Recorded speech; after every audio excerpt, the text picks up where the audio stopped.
this is a great truck camper floor plan. It has a big kitchen, nice bathroom. It's lightweight and fits a long bed 3/4 ton truck. Now there is a short bed version of it. I'll talk about that a little bit later, but welcome to HB RV Lifestyle, and this is a 2026 Wolf Creek 890. Now normally when you see 8 in the first number of a truck camper, it usually indicates it's for a short bed. But I'm going to tell you this is a long bed camper, and I'll tell you why in just a minute.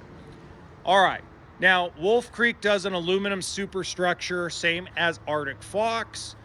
Both the travel trailers, the fifth wheels, the truck campers, Nash, they all use an aluminum superstructure. Now, one of the biggest differences between Wolf Creek and Arctic Fox is Wolf Creek does not do any pop-outs or slide-outs. They also do the Happy Jack electric jacks instead of the Ryko. Now, me personally, I'm more of a fan of the Ryko, but there's nothing wrong with Happy Jack. It's just my personal preference. I actually enjoy the Ryko jacks a little bit better. But that's also why the Wolf Creek is less money. Now, it does have the Solex on top, so it's going to have 2 solar panels with the option to add a third. What makes it a long bed? Well, it has no generator. What will make it a short bed is having a generator. So right here determines whether it's long bed or short bed with a number 8 in front. So the 850 as well is a long bed or short bed, depending if it has a generator or not.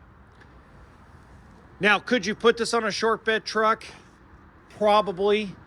Is it going to fit right? Probably not. Now, it is prepped for a backup camera, power awning, outside speakers. Now, another difference, you also have the Fox landing. Another big difference that you're going to see when we walk in is Wolf Creek does not use dual pane windows.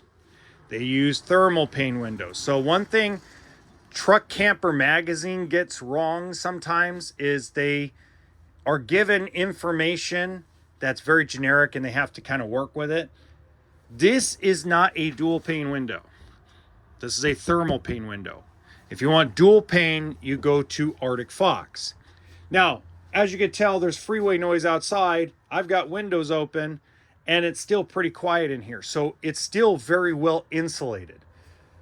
Now, the other thing is the roof is smaller. The sidewalls are smaller. So there's less weight. So it's going to weigh about 2,600 pounds as a base weight. Now you have your dinette sleeper, cabinets above, fantastic fan, air conditioning, furnace, nice kitchen counter space with a one-piece sink.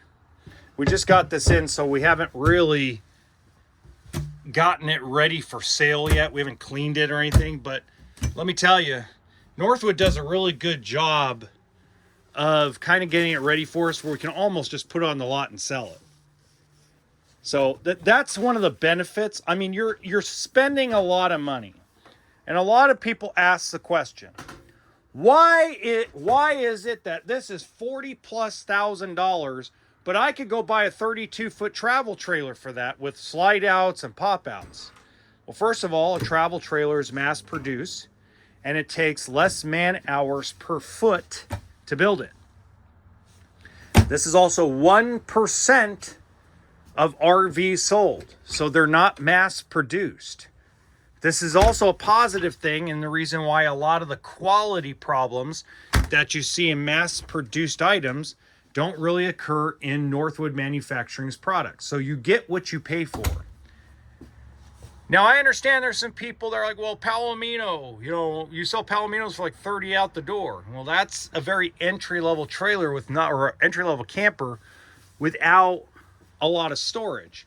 I sell Palominos more based on weight than price, because a Palomino 750 is going to weigh under 2,000 pounds. So it's going to be a little more Ram 2500 friendly with the coil springs. While this, if let's say you got a Ram 2500, you got to put some money into the truck. A lot of guys don't want to put money into their truck. So again, one of the things you have to understand about truck campers, and I've done a video on this. In fact, in the top right-hand corner of this video, you're going to see a video where I talk about weight, where I talk about trucks.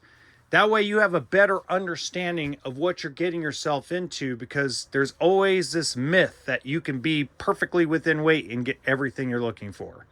Until next time, remember, RV always stands for toolkit and sense of humor.